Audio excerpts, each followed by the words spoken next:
Welcome, gentlemen. Rafael here with Timeless Gents. We've entered the fall season where it's cooler in the morning, warms up in the afternoon, and cools off again in the evening. Now, fall can be a lot of fun to be creative with your fashion. The key is knowing how to layer these items. So I'm going to go over 10 fall essentials, but I also want to show you how to properly layer these items so that you get the most out of your outfit while you're dealing with the fluctuating temperatures. What I'm also going to do is post outfit ideas for each item that I'm going to suggest to you. And I'm also going to list each item into the show notes. So let's jump into fall essential item number 1, and it's going to be the staple of your fall wardrobe, and it's the lace-up boot. Now, gentlemen, if this is your first boot, I suggest going with a medium to a dark brown so it can be versatile with your entire fall wardrobe. And I know that the price point on quality boots can be a little bit of a sticking point and preventing you from pulling the trigger on purchasing these, but I urge you guys to approach this as an investment, not as a purchase where you feel like you're throwing away your money, because if you do this properly, those boots are going to last you a lifetime. So 2 things you want to look for. 1, you want to make sure that they're a genuine upper leather so that as that boot ages, it ages with a beautiful patina, much like a vintage leather jacket. And also what you want to do, and this is key, is you want to go with the gold standard of construction, which is your Goodyear welt. What a Goodyear welt is, for those of you that don't know, it's an additional layer that's added stitched to the boot, which creates improved durability and comfort. What happens is when they apply the weld,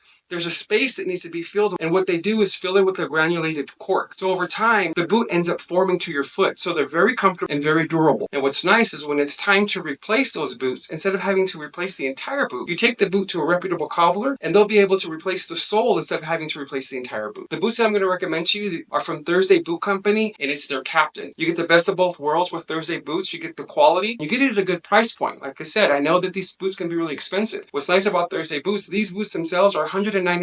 They've been that price for years. I've never seen them go up. Now, they don't have sales, but the difference is they've cut out the middleman. They've cut out the distribution. Very, very few retail stores. So when you're getting the boots, you're usually getting them online at a much cheaper price, but premium quality. Now, if you already own a pair of lace-up boots, the second boot I'm going to recommend to you is a Chukka. Sticking with Thursday boots, I recommend the Chukka Scout. I have it in a mocha, very comfortable boot, very versatile. I can dress this boot up or down, much like what you're seeing in each of these outfits. I can wear them with chinos, or I can wear them with jeans. Now, these boots are weather safe and they're stitched, so they're waterproof. Now, I wouldn't go and running into a creek full of water, but if you run into a rainy day, you're going to be fine with these Chukkas. Now, let's move on to fall essential item number 2, which is a dark blue jean. In the previous video, we talked about having a medium blue wash jean. Well, that's because we were building out a capsule wardrobe. But as we're entering into the fall, we're going to start going into our darker tones and darker colors, and that includes your jeans. So I'm going to recommend 3 types of jeans to you. And the first one is going to be a slim straight. The one that I'm showing you here is from Diesel. It has a 13-inch opening in the leg, a classic American look, and it just folds on top of the boot beautifully. The second pair I'll suggest to you is if you want to go with a more of a slim tapered look, where the jean's slightly shorter,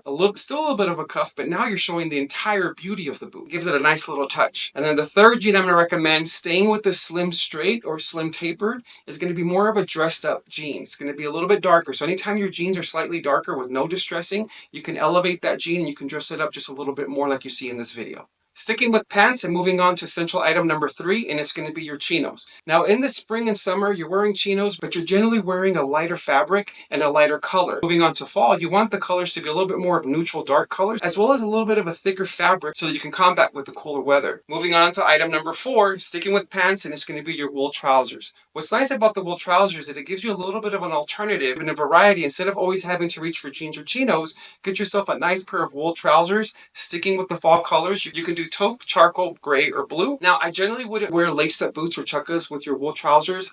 You can do it, but it is hard to pull off. What I suggest you do is wear some nice loafers. Yes, you can wear loafers in the fall, in the early fall. Just make sure you're wearing them with socks. Don't go for the no sock look during the fall. Let's move on to item number 5, and that's going to be your flannel. Now we're going to start getting into how to properly layer. A flannel, gentlemen, is a fabric. It's not a pattern. Flannels can be solids. I know when we think of flannel, we go right to the mindset of a lumberjack with the red and black checkered flannel. That is an option, but you can definitely go with a solid flannel. I tend to lean towards solid flannels because I can interchange them with a variety of outfits. When I go towards a pattern, I'm a little bit limited of how creative I can be with that. So as you see in the video, I can leave it unbuttoned or I can button it down. Here's the thing about layering. When you're layering, each piece has to be able to stand on its own within the outfit. So if I remove that flannel that t-shirt or that Henley that's under there needs to be nice and crisp and clean and ironed, so I don't completely throw off the outfit. As you remove each piece will remain as part of your outfit. Let's move on to fall essential item number 6, and it's going to be your cardigan. Now, there's 2 types of cardigans that we're going to discuss today.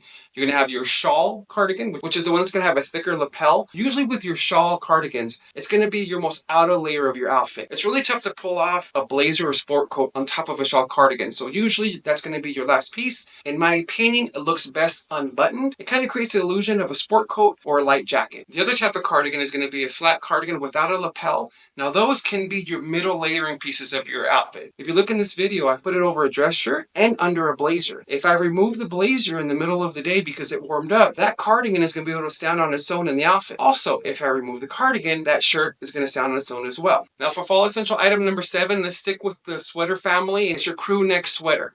I'm going to recommend 2 options for you. One, a cashmere sweater, highest in quality and in comfort, but can be a little pricey. So if your budget allows for it, I'd highly recommend a cashmere sweater. Second option is doing a merino wool sweater. A little bit thinner, very comfortable. Obviously that's an elevated quality of a cashmere, but will do just as well. Let's move on to fall item number 8, which is going to be another layering piece. It's going to be either your bomber jacket or a trucker jacket. You can't go wrong with a bomber jacket. It's perfect for any body type. I'd recommend going with either a faux suede or a suede. Now, if you already have a bomber jacket, then I suggest a trucker jacket. The trucker jackets you can get a little bit more creative with. You can do your traditional denim, you can do faux suede, or you can do suede. Now, if your budget allows for it, I highly recommend a suede trucker jacket. Don't sleep on the faux trucker jackets. I have a light beige and I have a gray, and I get as many compliments on those as I do my suede jacket. Now, let's move on to the 2 final fall essentials. They're not clothing items, but essentials nonetheless. Now, during the day, we're still getting plenty of sun, so it's so important that you guys protect your eyes. So I suggest that you guys still hold on to your sunglasses. Now, moving into the fall, the sunglasses I'm going to recommend to you are from Ray-Ban, and they have the tortoiseshell frame. So that's going to be able to go with your black